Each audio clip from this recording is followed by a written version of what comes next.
Senator Hawley.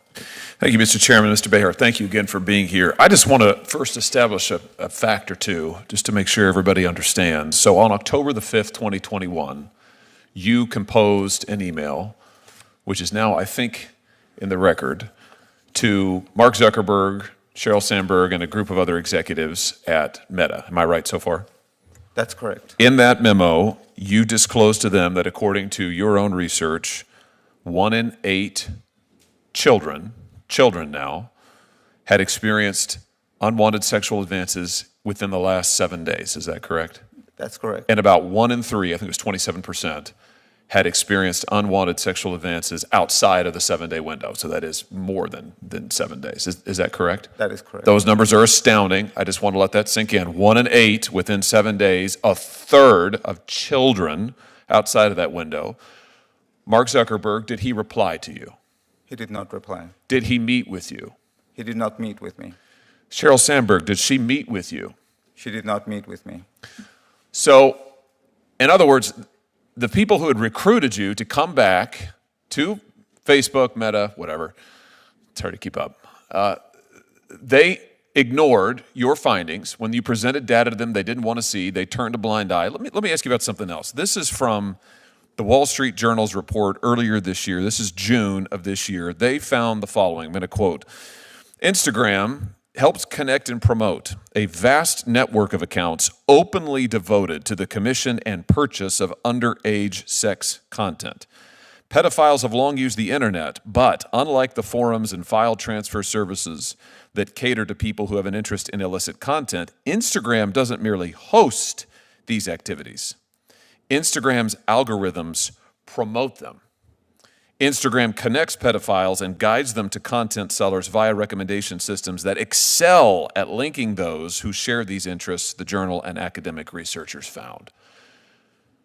This is a stunning report, Mr. Behar, that more than buttresses, bears out what you were trying to tell the executives who ignored you. Just give us a sense, in your own view, why do you think this is happening? Why has Instagram become, in the words of the Wall Street Journal, a vast pedophile network? Why are people like your daughter, every time they get on Instagram, they're being bombarded with unwanted sexual advances, sexual content? Why is this happening?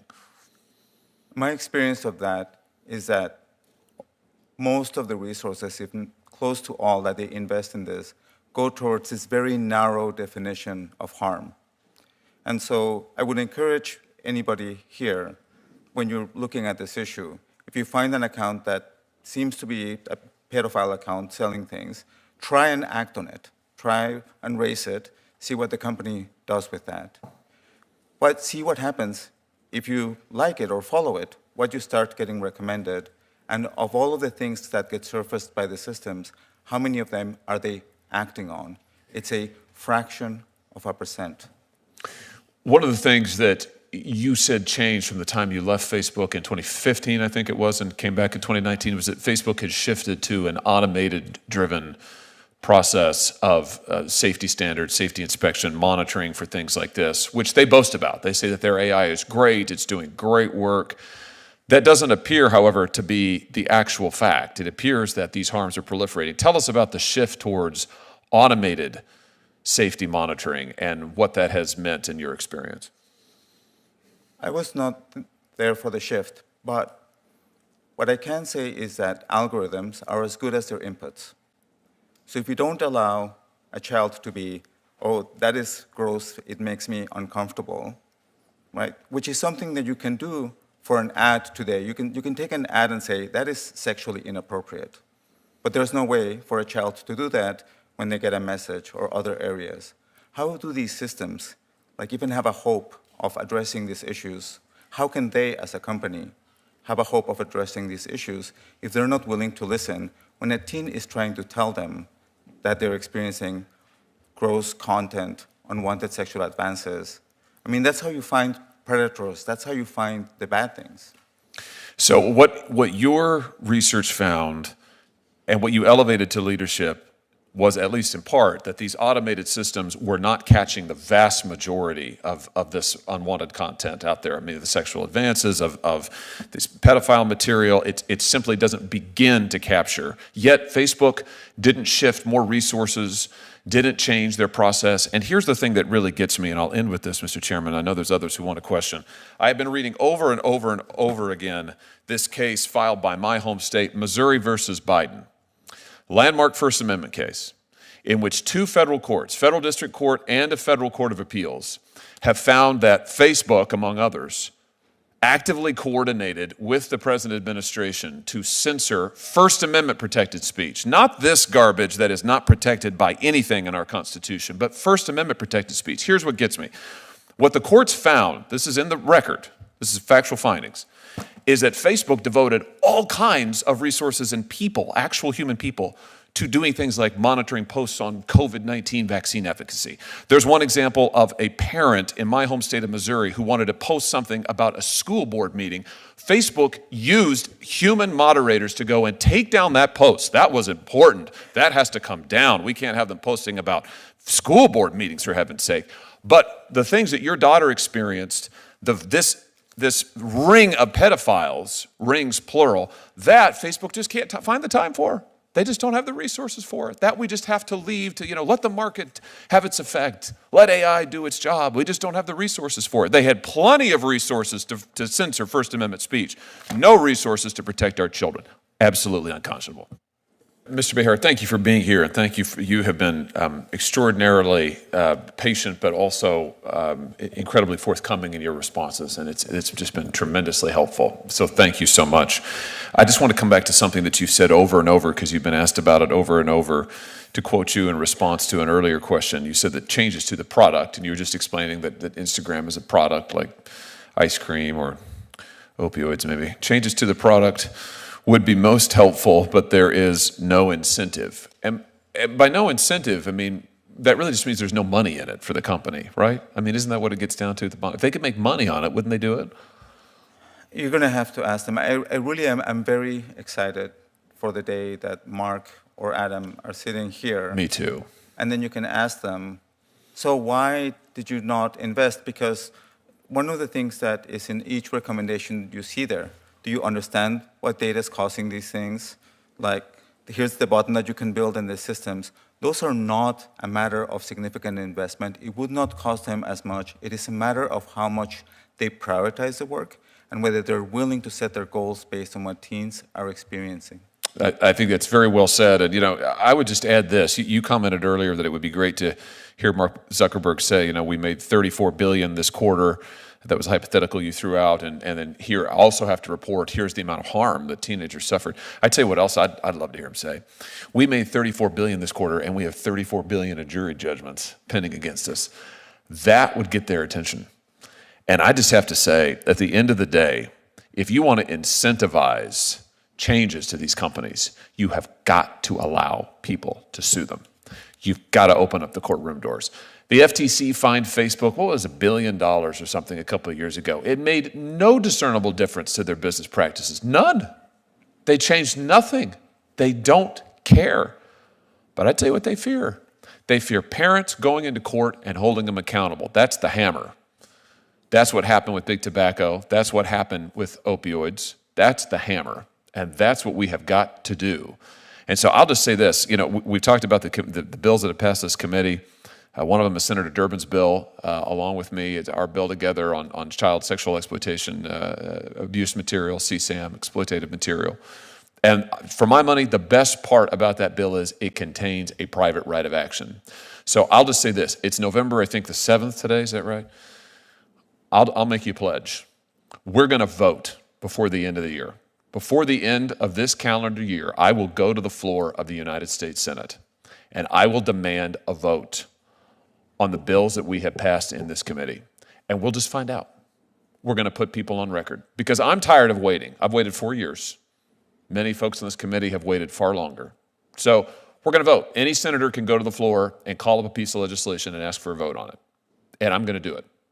Before the end of this year, I'm going to do it. So we're going to find out. We have all this talk about, we love it, we need to do stuff. Okay, fine, let's do something. And the other thing I just say is on the money, The money that is flowing into this capital from big tech is obscene. It's totally obscene. And if we really wanted to change something, we'd get the corporate money out of politics. We would stop these mega corporations from making political contributions. That would change things. But either way, we're going to vote before the end of 2023. And we'll just put people on record, and we'll see where we go from there. Mr. Behr, thank you. I hope your testimony today will really motivate people. I know it will motivate parents. I think every parent listening to this will say, you know what, that's been my experience too. And I think to have someone who is an engineer as you are, has your level of expertise and been inside the company, I think so often parents feel isolated and they feel like maybe I just don't understand this technology, maybe I'm the only one. And I just say, listening to you today, I think parents are going to say, I'm not the only one, my kid is not the only one. Yeah, go ahead. If I may say something about that, parents know, they see this every day. And the other thing that it's been my experience in all my years doing this is that parents know how to parent. And sometimes when I've had a parent of a child that's been groomed and come and talk to me about it, about their experience, they're like, well, I don't understand this technology. The best way I've experienced of people to think about these things is just take social media out of the conversation. Like as a parent of a young kid, you know who your kids are spending time with, you keep an eye out on that, right? You get a sense of that. You want to make it very safe for your kid to come up to you and say, hey, Dad, like there's this thing that's happening. That's what happened with me at home. And you want to make it safe for a kid to bring up an issue to you. And then when you see that these things are happening on these devices, right? If these things were happening at a school, and you knew that like 1 in 5 kids were witnessing or 1 in 10 were experiencing about the unwanted sexual advances, and the kid turns to somebody in the school, right, for help, and they're like, oh, I'm sorry, I cannot help you with that. As a parent, what would you do, right? You would hold the school's administration into account, and that's one of the reasons that I am here today. Social media can make people less lonely, can it not? It can do that. Social media can deliver insight, can it not? It can. Social media, when used properly, can give voice to the timid, can it not? It can. Social media can also spread hate, can it? It can. And isn't it a fact that much of social media, not all, but much of social media has become a cesspool of snark? What I can speak to, Senator, is it happens all so often, and it doesn't need to be that way. Yeah. But is it that way for much of, not all, but much of social media? One of the numbers that I talk about is this 20% of kids who witnessed bullying in the last 7 days. And this is content that does not get taken down. If people comment on it, it gets promoted. Yeah. Well, let me put it another way. I'm trying to sum this up for us. Isn't it a fact that social media has lowered the cost of being an a-hole? Yes. And isn't it true that social media removes any geographical border to the harassment of others? Yes. And isn't it true that some forms of social media optimize for engagement? Yes, I think using your term, they reward being an a-hole. Yeah. And isn't it true that some forms of social media use surveillance to identify our and our kids' hot buttons? I cannot speak to that. Isn't it true that some forms of social media use algorithms to show us and our kids stuff that pushes those hot buttons? I will say this. Recently, my daughter had somebody go into one of her posts about cars and said, you know, you'd like to drive and you like cars because you saw a man doing it. And she said, I'm studying automotive restoration. I've been doing this for years. I know a lot about cars. I am more than qualified. And the person shot back, no, women just belong in the passenger seat.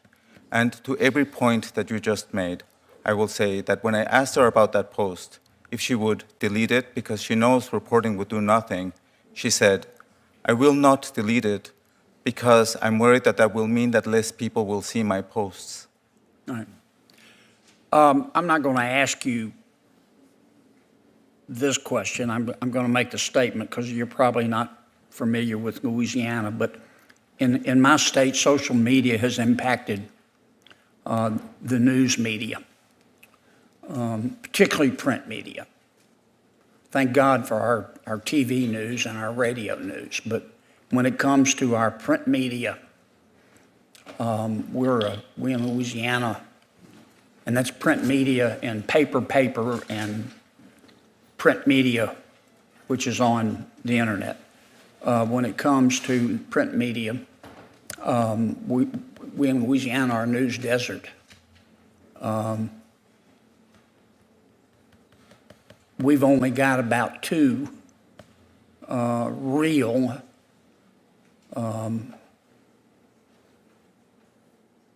non-news print media journalists left who are fair and aren't opinion journalists. Most of our print media members are now sports journalists, which is fine. I love sports, but there's a lot else going on in the world. Let me wrap up this way. What you do is what you believe, isn't it? It is. And everything else is just cottage cheese, isn't it? It is. Yeah. I look forward to the day when members of the United States Senate will come together and establish a new rule. Not used every day or every week or every month or even every year. But that rule would say, when there is a consensus, and when you as a senator can demonstrate that you have 60 votes to pass a bill, that you have the right to bring that bill to the floor of the United States Senate, no matter who doesn't want it. Thank you, Mr. Chairman.